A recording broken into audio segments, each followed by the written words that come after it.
तो गाइस मैं हूं अंकित और आप देख रहे हैं रेसलिंग फैंस नेटवर्क। शुरू करते हैं भाई अपनी बात को हम लोग सबसे पहले विंसेंट कैनेडी मैकमैन से। तो भाई विंस मैकमैन क्या हॉल ऑफ फेम में कभी इंडक्ट होंगे? बहुत सारे डब्ल्यूडब्ल्यू फैंस ये वाला क्वेश्चन करते हैं। इसका आंसर है यस, ऐसा कहना है डच मैंटल का। डच मैंटल कहते हैं कि देखो अभी हाल फिलहाल में तो आपको ये सब एक्सपेक्ट नहीं करना चाहिए, लाइक ये चीज़ अभी हो ही नहीं सकती, पॉसिबल ही नहीं है। विंस मैकमैन को अगर गलती से डब्ल्यूडब्ल्यू ने टीवी पे मेंशन भी कर दिया तो भी हंगामे हो जाएंगे। तो हॉल ऑफ फेम में इंडक्ट करना ये तो कुछ साल आप भूल ही जाओ, लेकिन हाँ धीरे धीरे करके ये वाला मुद्दा भी शांत होगा, लोग मूव ऑन कर जाते हैं। तो जब ये मुद्दा शांत होगा, जब ये सारी चीज़ें कूल ऑफ हो जाएगी, तो डब्ल्यूडब्ल्यू वाले डेफिनेटली विंस मैकमैन को इंडक्ट करेंगे। अगर आज के डेट में डब्ल्यूडब्ल्यू को पता हो कि फैंस ऑफेंड नहीं होंगे तो डब्ल्यूडब्ल्यू वाले आज के आज भी इंडक्ट कर देंगे। कहने का मतलब है कि डब्ल्यूडब्ल्यू का स्टैंस हमेशा से क्लियर है। विंस मैकमैन ने कंपनी बनाई है, अगर वो खुद हॉल ऑफ फेम में इंडक्ट नहीं होंगे तो फिर हॉल ऑफ फेम भी मैटर नहीं करता। एंड ये एक फैक्ट वाली बात है भाई, लाइक अगर डब्ल्यूडब्ल्यू किसी ने बनाई तो विंस ने बनाई। ये जितने सुपरस्टार्स हॉल ऑफ फेम में इंडक्ट हो रहे हैं तो इसलिए हो रहा है बिकॉज डब्ल्यूडब्ल्यू बनाई है विंस ने। तो इनके अलावा बाकी सारे इंडक्ट हो जाएं, यही नहीं इंडक्ट हो तो ये बहुत शर्म की बात होगी भाई। हालांकि चाहते होंगे फैंस, बहुत सारे जो विंस को सपोर्ट करते हैं अभी भी, वो चाहते होंगे कि विंस मैकमैन अपनी ज़िंदगी में ही हॉल ऑफ फेम में इंडक्ट हो, बट यू नेवर नो भाई, विंस की एक उम्र हो चुकी है। तो ये भी एक चीज़ है जो कि डब्ल्यूडब्ल्यू को सोच समझ के चलनी है।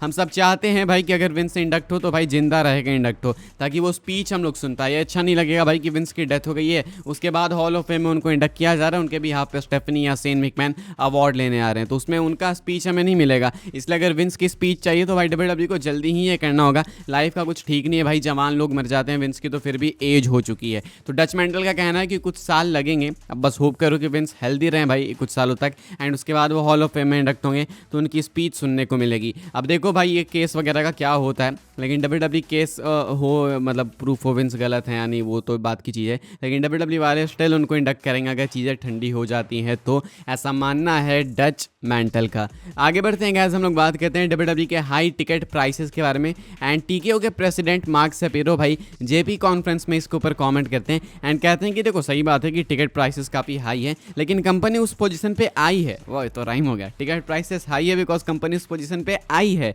डब्ल्यूडब्ल्यू वालों ने अपनी इस पोजीशन को खुद से सॉलिडिफाई करा है इतने अच्छे प्रोडक्ट को डिलीवर करके, एंड डब्ल्यूडब्ल्यू वाले डिजर्व करते हैं। फैंस देखो ठीक है मतलब कंप्लेन करते हैं इंटरनेट पे, बट स्टिल शोज जो है वो सोल्ड आउट होते हैं, तो खुद में ये प्रूफ नहीं है कि डब्ल्यूडब्ल्यू कितना अच्छा कर रही है। एंड अगर शोज सोल्ड आउट हो रहे हैं तो डब्ल्यूडब्ल्यू वाले भाई 1% के लिए भी क्यों ही सोचेंगे टिकट प्राइसेस के बारे में। अब अगर मेरा कोई प्रोडक्ट है भाई, मैं उसको 1000 में ही सारे के सारे प्रोडक्ट्स बेच सकता हूँ, तो मैं अपना लॉस करा के या फिर कम प्रॉफिट क्यों 500 में कराऊँ भाई, मैं 500 में नहीं बेचूंगा। तो डब्ल्यूडब्ल्यू का करेंटली सीन यही है कि डब्ल्यूडब्ल्यू वाले जितने महंगे टिकट्स बेच रहे हैं वो सारे महंगे टिकट्स बिक रहे हैं। अगर वो टिकट्स नहीं बिकते तो प्राइस रिड्यूस करते हैं भाई डब्ल्यूडब्ल्यू वाले, लेकिन जब उनका ऐसा कोई है ही नहीं फंडा तो भाई वो अपने प्रॉफिट को क्यों कम करेंगे, सिंपल सी बात है। कहते हैं टीकेओ के प्रेसिडेंट मार्क सेपेरो कि अभी बिजनेस इस तरीके से है एंड बाकी दुनिया भी इस तरीके से ही आगे बढ़ रही है, so it is what it is, ये है अभी है। तो इससे पता चलता है भाई कि ये टिकट प्राइसेस कम नहीं होने वाले हैं until and unless fans completely boycott करना चालू करें। अभी बैकलेस में ग्रीन शर्ट गाय भी नहीं था भाई, लाइक डब्ल्यूडब्ल्यू का रिचेस्ट फैन ग्रीन शर्ट गाय भी इस बार नहीं था, तो लगता है ग्रीन शर्ट गाय भी गरीब हो गया, इतने महंगे टिकट्स हैं। क्या लगता है भाई आपको डब्ल्यूडब्ल्यू का टिकट प्राइसेस कम करने चाहिए, हाँ या फिर ना, लिख के बताना। वैसे तो क्या फर्क पड़ता है हमें कौन से शोज देखने हैं, बट स्टिल। आगे बढ़ते हैं गाइस, हम लोग बात करते हैं सेथ रॉलिंस के फैक्शन के बारे में। सेथ रॉलिंस की faction Paul Heyman and Bron Breakker वाली। पहले मैं आपके थॉट्स लेना चाहूँगा भाई, आपके थॉट्स मैटर करते हैं। कमेंट में बताना कि क्या आप फील कर पा रहे हो इस फैक्शन को, कि क्या ये फैक्शन सही जा रही है, सेथ रॉलिंस की अलायंस पॉल हेमन के साथ सही है या फिर नहीं। मैं आपको अपने थॉट्स बताऊंगा, लेकिन बीच में मैं विंस रूसो के थॉट्स डालना चाहूँगा भाई। According to Vince Russo this is already not working. इनका कहना है कि सेथ रॉलिंस को अपने कैरेक्टर में चेंजेस लाने होंगे, ये हंसना गाना नाचना वाचना बंद करना होगा, थीम चेंज होना चाहिए, अटायर चेंज होना चाहिए। Paul Heyman is also looking like a fool according to Vince Russo. क्या आप अग्री करते हैं, हाँ या फिर ना, लिख के बताना। अब मैं आपको बताता हूँ अपने थॉट्स। मुझे ऐसा लगता है भाई कि रेसलमेनिया के बाद डब्ल्यूडब्ल्यू एनीवे लो जाती है तो उसका तो इम्पैक्ट है ही है, लेकिन शायद ये एक चीज़ थी भाई जो कि कैरी कर सकती थी डब्ल्यूडब्ल्यू को, बट शायद डब्ल्यूडब्ल्यू ने फंबल किया है इसको। हमें लगा था कि पॉल हेमन सेथ रॉलिंस की अलायंस काफ़ी आइकॉनिक हो सकती है, कमाल की हो सकती है, एंड थी भी कुछ घंटों के लिए, लेकिन अभी भाई ऐसा लगता है कि this is just another story. And अभी इसका जो मेन बेस है, जो मेन प्लॉट है वो यही है भाई कि जो पॉल हेमन है वो इवेंचुअली जाएंगे कंप्लीटली ब्रेकर के साथ में, सेथ रॉलिंस अलग हो जाएंगे। फिलहाल डब्ल्यूडब्ल्यू पता नहीं भाई किस तरीके से इस चीज़ को देखती है। यहाँ पे भी सेम आंसर आएगा कि believe in triple H, long term story telling, ऐसा वैसा। ठीक है सारी बातें मान्य है, लेकिन मुझे ऐसा लगता है भाई कि फैंस को इंटरेस्ट भी दिखना चाहिए, फैंस को मज़ा भी आना चाहिए।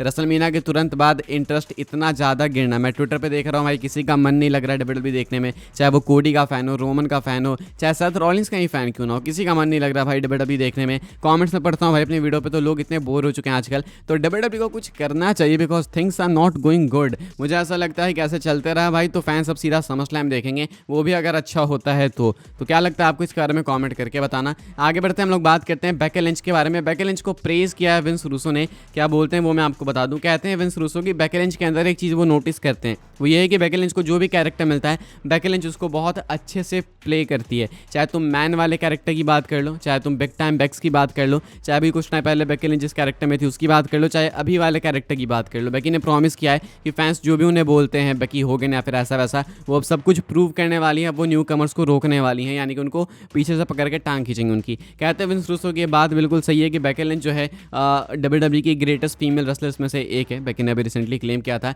एंड वो प्रूव करती है इसको हमेशा। लोग कहते हैं कि रिटायर हो जाना चाहिए, लेकिन अगर बेकी रिटायर हो जाएगी, सार्लेट रिटायर हो जाएगी, तो आपके पास वुमेन्स डिवीजन में कोई ऐसा ऑरा दिखेगा नहीं। तो कहना है विंस रूसो का कि बेकी जो भी कर रही है सही कर रही है एंड वो डिजर्व करती है इस पोजीशन को, एंड इनके अकॉर्डिंग बेकी से बेटर अभी वुमेन्स डिवीजन में कोई भी नहीं कर रहा है। क्या आप लोग अग्री करते हैं भाई विंस रूसो की इन बातों से हाँ या फिर ना, लिख के बताना। आगे बढ़ते हैं गाइस, हम लोग बात करते हैं अगली स्टोरी के बारे में, जो कि है फाइनल बॉस रॉक को लेकर। अब नेक्स्ट टाइम देखो रॉक कब अपीयर होंगे वो तो भगवान जाने, रॉक जाने, ऐसे तो पता नहीं, लेकिन फिर भी भाई कोच एंड ब्रूसो की तरफ से एक इनसाइड न्यूज़ आई है।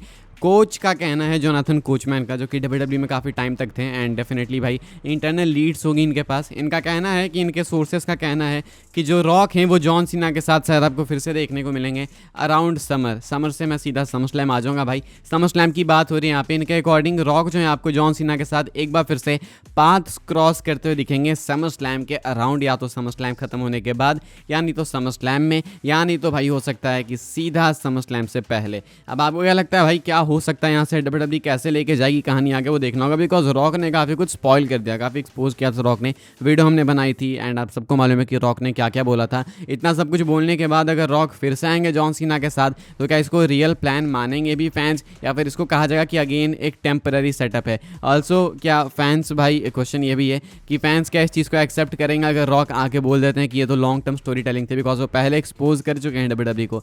आप क्या सोचते हैं भाई इसके बारे में कमेंट करके बताना। लेकिन अगर ये रिपोर्ट सही है तो फाइनल बॉस का कमबैक एक बार फिर से होने वाला है अराउंड समर स्लैम, एंड क्या हमें रोमन रेंज से तार जोड़ने चाहिए, देखना होगा। फिलहाल इनका कहना है जोनाथन कोचमैन का विंस रूसो के साथ में, कोच एंड रूसो पे, कि शायद आपको देखने को मिल सकते हैं रॉक अराउंड समर स्लैम, या तो इस समर के एंड में। क्या सोचते हैं आप कमेंट करके बताना। इस वाली वीडियो के लिए भाई ये सारी अपडेट्स थी।